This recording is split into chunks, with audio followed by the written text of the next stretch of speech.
Olá pessoal, tudo bem? No século XIX, estudiosos estavam muito insatisfeitos com as explicações religiosas para os fenômenos paranormais, para os fenômenos ocultos. O próprio termo parapsicologia será criado no século XIX. Uma tentativa de buscar explicações científicas para fenômenos estranhos, fenômenos inexplicáveis. Os parapsicólogos vão passar a defender que sim, que é possível que um indivíduo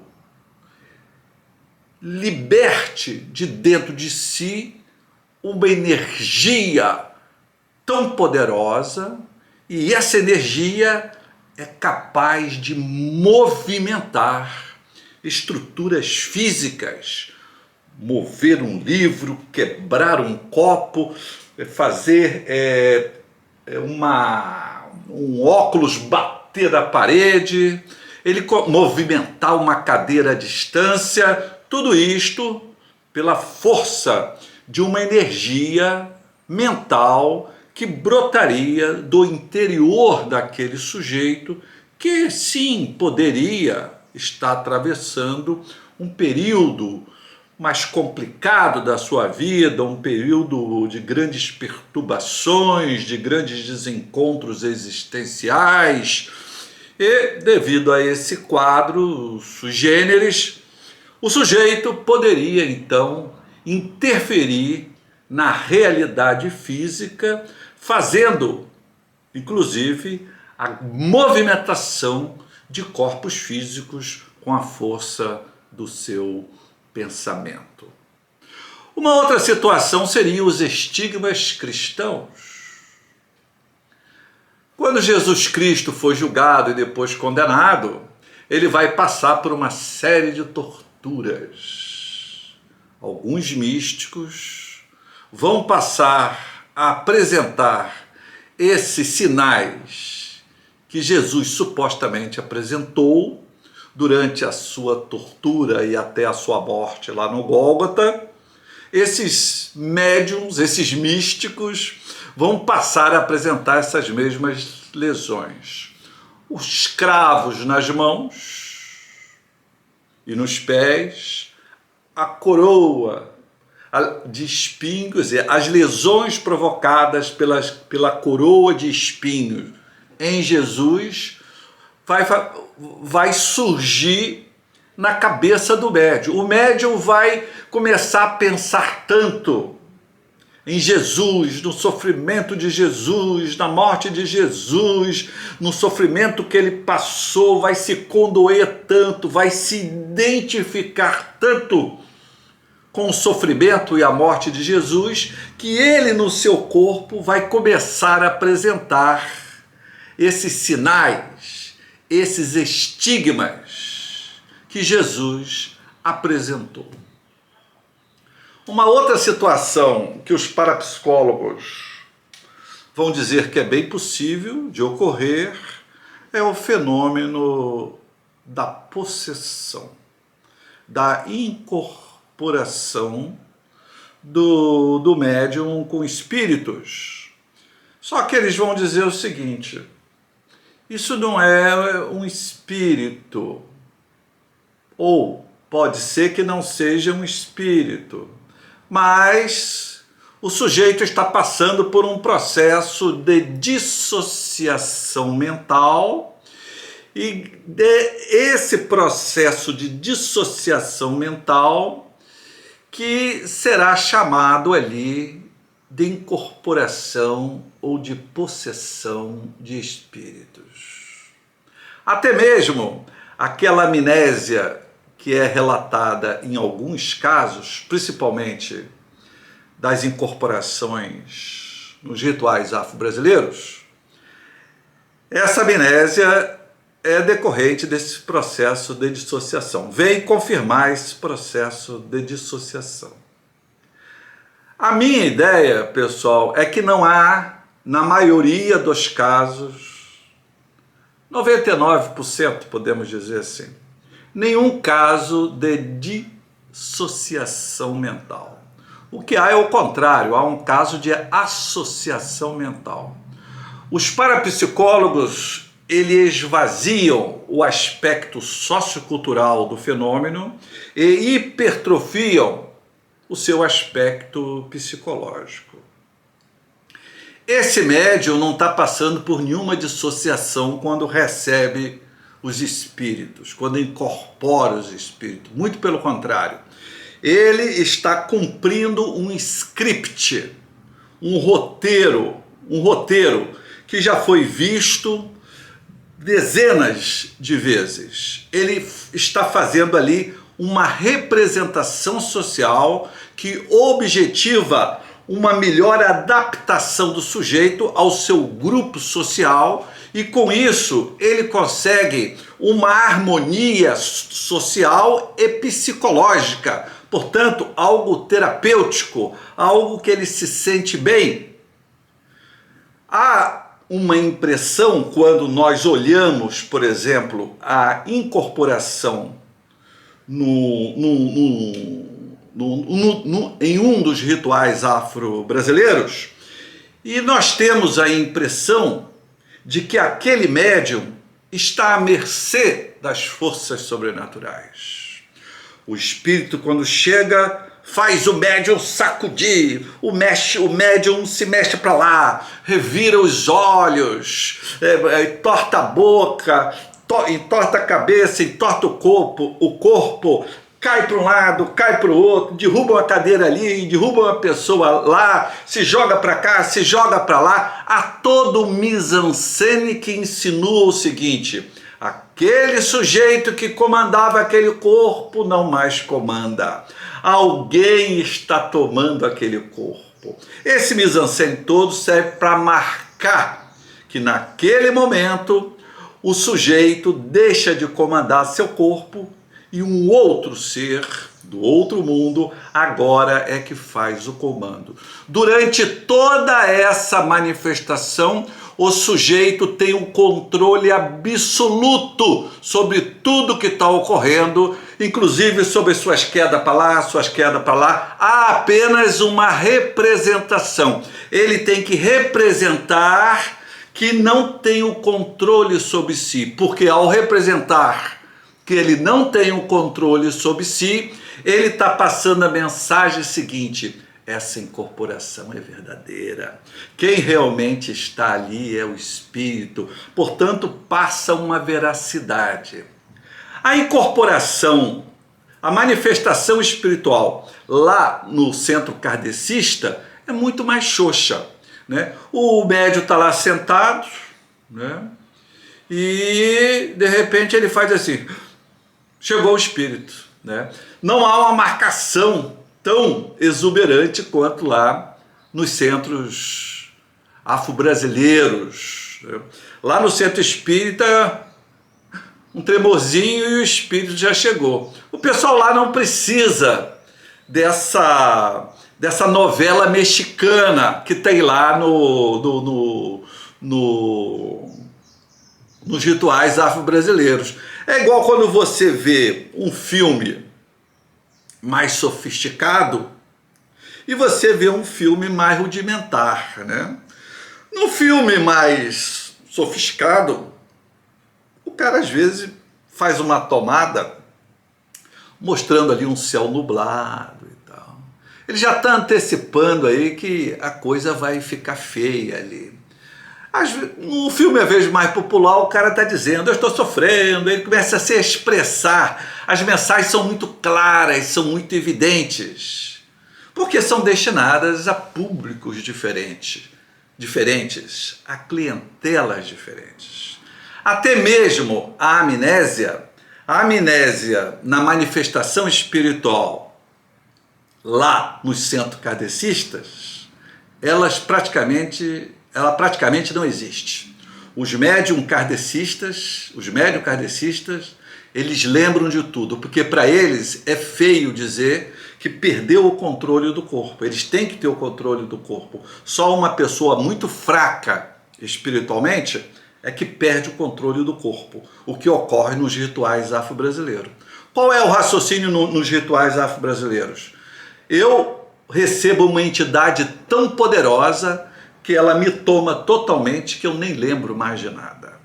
Então isso que os parapsicólogos chamam de processo dissociativo, no qual então os espíritos tomam o corpo do médium, não há nenhum processo dissociativo. Na maioria dos casos, 99% dos casos. Em 1% dos casos é possível que o sujeito esteja tão desencontrado com a vida, tenha tomado tanta cacete da vida, a vida esteja tão ruim que ele passe ali por um processo que ele não tenha muito controle. É possível. E se perca um pouco e extravase a sua desorganização interior com uma desorganização dos movimentos. É bem possível. Mas isso só vai ocorrer pouquíssimas vezes, porque logo o médium vai aprender a representar como que um preto velho se apresenta, como que um caboclo se apresenta, como que uma pombagira se apresenta, um boiadeiro, um orixá, um caboclo. Portanto, vai fazer o aprendizado. E toda segunda, ou toda quarta, ou toda sexta-feira, quando o sujeito for no centro, quando tocar a música, quando tocar o atabaque, um começar a manifestar o espírito ali, o outro começar a manifestar o espírito acolá, aquilo já é uma ordem para que ele também apresente o seu espírito, porque ele está naquele ambiente cultural, ele tem que seguir, ele tem que copiar, ele tem que manifestar. Tem dissociação aí? Coisíssima nenhuma. O que há aí é associação. O indivíduo se entrosa no seu meio social, faz a sua catarse, faz a sua representação e sai dali muito bem, obrigado. Há uma situação que exemplifica bem isso. O indivíduo falta uma sessão lá no seu centro, no seu terreiro. Falta outra. Ou o indivíduo dá em cima de uma irmã de santo que já está compromissada com outro. Ou namoro, ou casamento, ou noivado, não importa. Todo mundo sabe disso aí. O que vai acontecer? Esse sujeito faltoso, quando ele incorporar o espírito da sua entidade, por exemplo, incorporar lá o preto velho, incorporou o caboclo vai dar uma surra nele.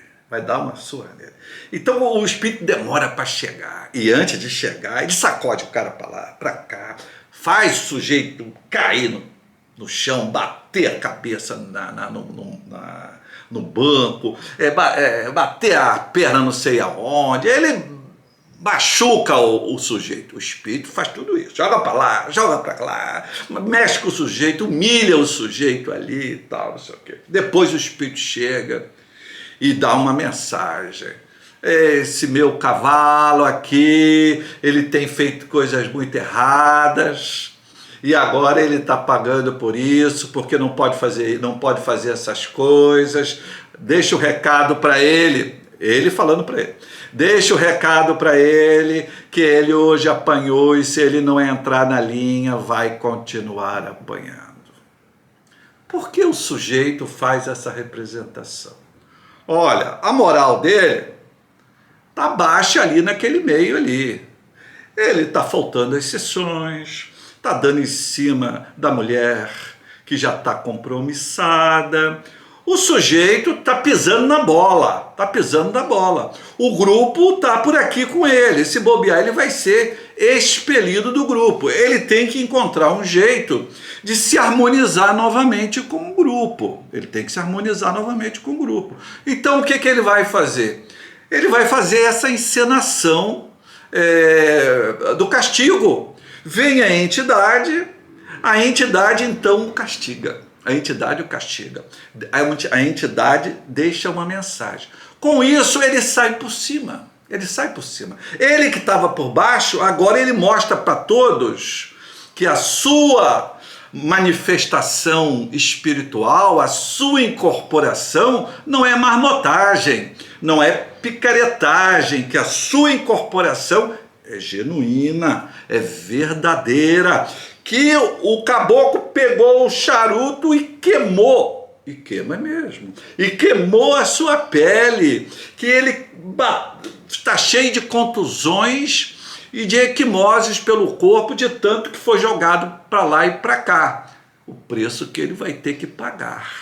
Mas quando ele terminar todo aquele mise-en-scène, ele vai sair por cima. Você viu? Um médium vai falar com o outro. Você viu o que aconteceu com Pedro? O preto velho, pai João do Congo, chegou, mas deu uma coça nele de arrebentar. Saiu todo machucado, ainda deixou recado para ele, dizendo que se ele não entrar na linha, o castigo vai continuar. Então todo esse processo da incorporação trata-se de um processo no qual vão ocorrendo sucessivos ajustes e reajustes sociais e psicológicos. E isso vai dando a dinâmica da vida das pessoas. Portanto, nisso que os parapsicólogos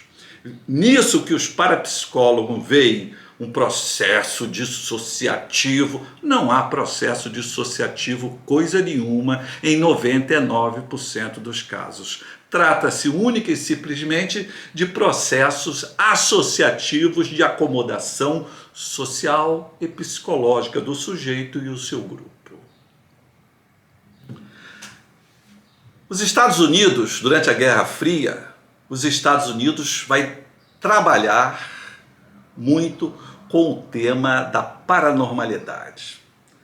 Uma briga entre os americanos e os soviéticos.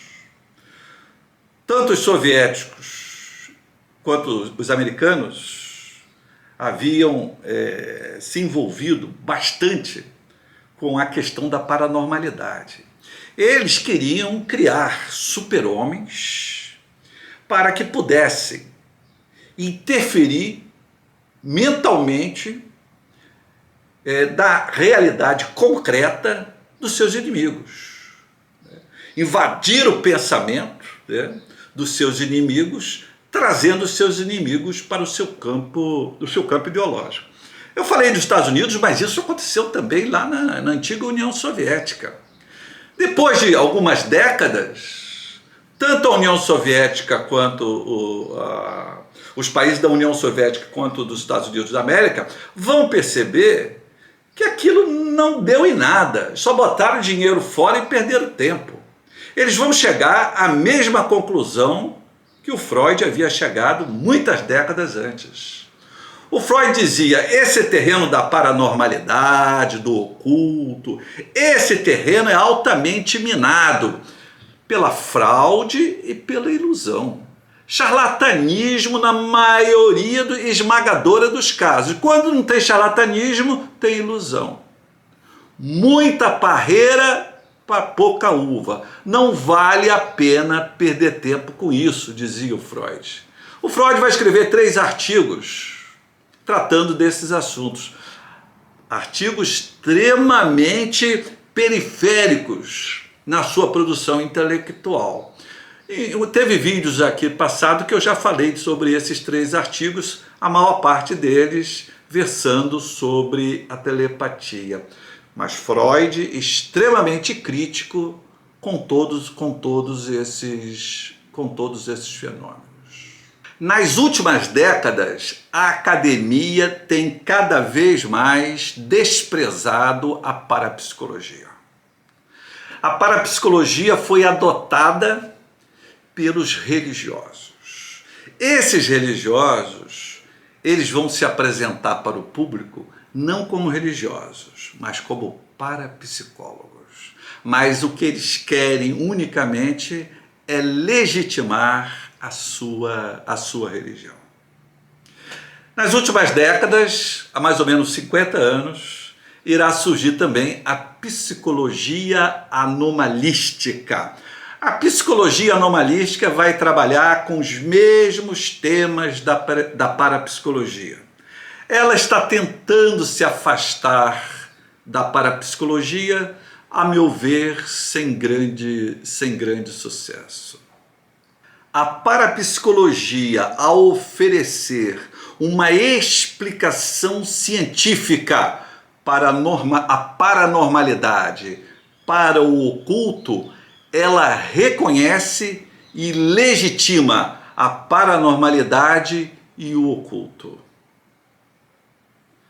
Essas explicações da parapsicologia são tão imaginativas quanto as explicações dadas pelos religiosos, pelos ocultistas, pelos místicos e pelos esotéricos de todo o mundo. Desde o século XIX até os dias de hoje, a parapsicologia continua sendo uma questão de fé.